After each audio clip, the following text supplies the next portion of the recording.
रागिनी का देवर बहुत अच्छा खासा पैसा कमा रहा था। रागिनी का पति अब इस दुनिया में नहीं था। वह कुछ साल पहले ही इस दुनिया से चला गया था। अब रागिनी के आगे पीछे कोई नहीं बचा था।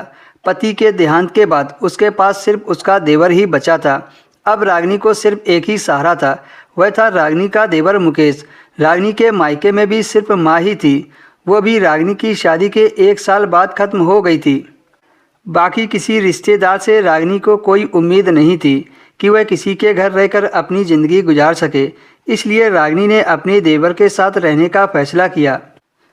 तब रागिनी के दूर के रिश्तेदार रागिनी से कहने लगे कि तुम्हारा देवर तुम्हारे लिए गैर मर्द है और तुम्हें उसके साथ एक छत के नीचे नहीं रहना चाहिए।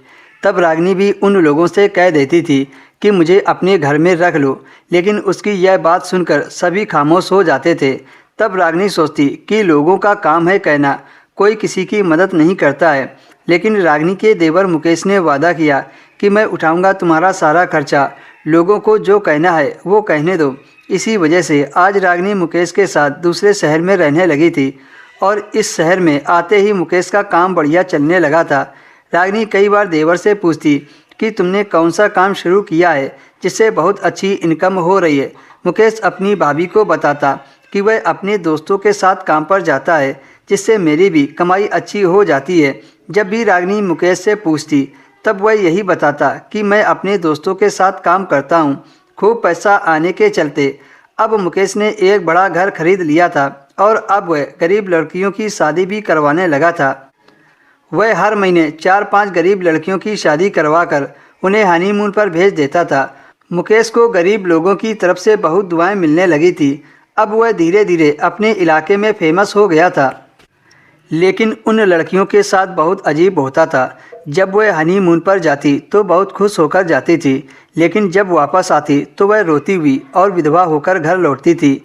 इस बात से रागिनी बहुत परेशान थी कि आखिर यह कैसे हो सकता है, वो भी हर लड़की के साथ। एक दिन मुकेश ने फिर से एक लड़की की शादी करवाई और हनीमून पर भेज दिया।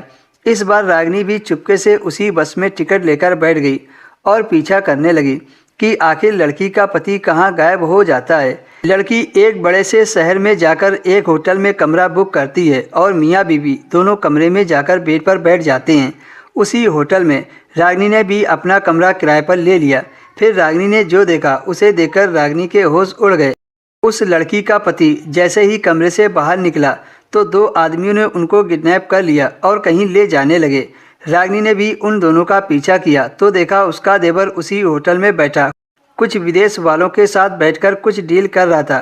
वह लड़कियों की शादी करवाकर उन्हें हनीमून पर भेजने के बहाने वह लड़कों को किडनैप करवाकर विदेशियों के हाथों बेच देता था, जिससे उसको खूब ढेर सारे पैसे मिलते थे।